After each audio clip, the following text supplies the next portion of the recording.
Do you remember when a bunch of billionaires died and like the whole internet celebrated?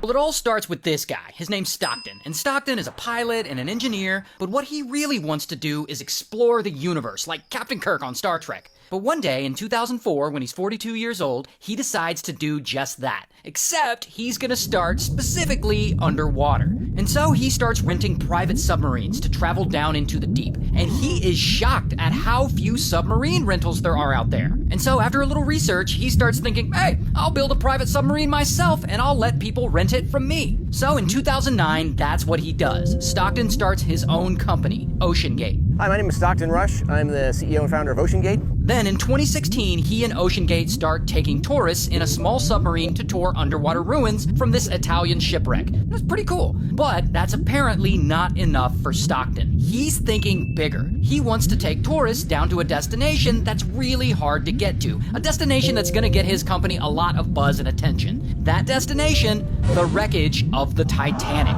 And so Stockton gets to work, and he starts designing a submarine that can withstand the pressure of the ocean at 13,000 feet deep. And old school standard submarines, they're too expensive and way too big. Stockton, he wants his to be cheap. And so, boom, he starts building it. He apparently cuts some corners on the material he uses on it, and he adds a bunch of other pre-made parts so that OceanGate can save some money. And he also installs a Logitech video game controller to steer it. Now, he does get a lot of criticism for this, but I actually looked into it, and it's apparently not uncommon to use Logitech video game controllers to control certain parts of submarines. So he's not entirely crazy for installing one on his, apparently. Anyway, once it's built, he calls this new submarine Titan.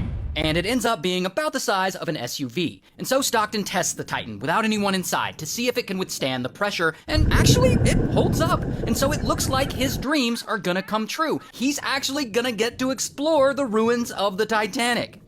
Until... Not everyone is on board with Stockton's Titanic submarine plans, particularly this guy, David. And David is an employee at OceanGate. And so David looks at the Titan and he immediately sees some things that could ultimately turn into a leak. And so David lets it be known, and he brings all these serious safety concerns up in a meeting with all the bosses at OceanGate. He's like, this sub, it isn't strong enough. And he insists that they get it inspected and certified by the American Bureau of Shipping to verify that it's safe and up to standard. But I guess Stockton is like, nah, that won't be necessary, because he feels that most accidents are caused by mistakes made by the operator, not by the equipment. And so getting extra inspections won't really matter. And then, boom, they immediately fire David and they give him 10 minutes to clear out his desk, and then they escort him out of the building. I guess they really did not like being questioned. Regardless, now that no one is poking holes in this business plan, Stockton can move forward with testing the Titan with an actual human inside. And of course, he insists on taking it down first, by himself.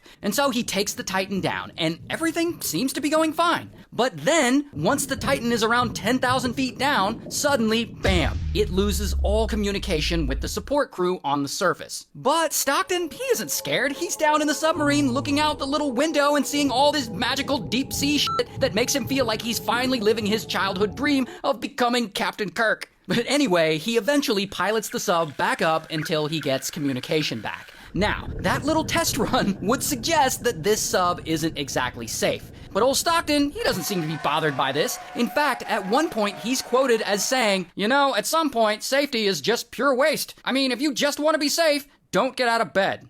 Oh boy.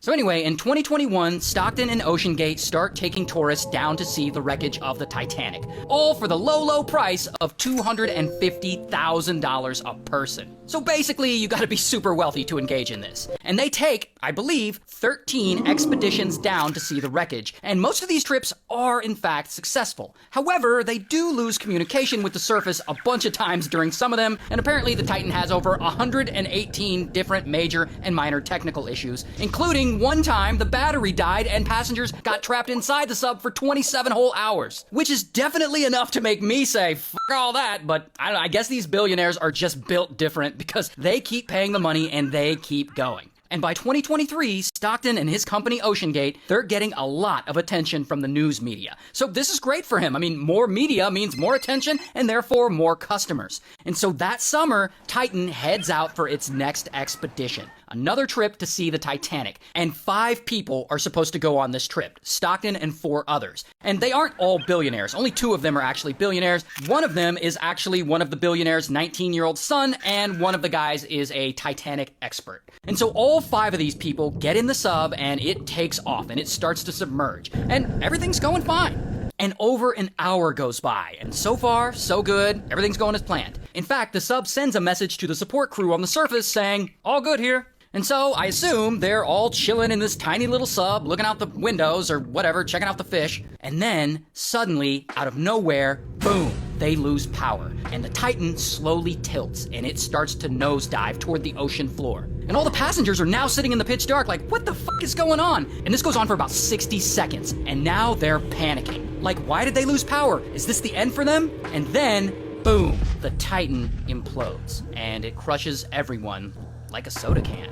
I guess it wasn't constructed right, and it was under too much underwater pressure. And all 5 people on board die instantly. And it's not dramatic, it's not long and drawn out suffering, it's instant death within milliseconds. So they felt nothing. And here is actually footage of a piece of the sub they later found on the ocean floor. And so then this story breaks, and it's all over the news. And then the internet hears about it, and they are ruthless. Like, they fucking celebrated these 5 people's demise. Do you remember that? Like, the general consensus when this happened was, yeah, fuck those billionaires. Like, they deserved it. Like, what? And people are like making memes out of it? Tons of memes. Like, these people were just trying to explore the ocean, and the internet is over here dancing on their grave. It was wild.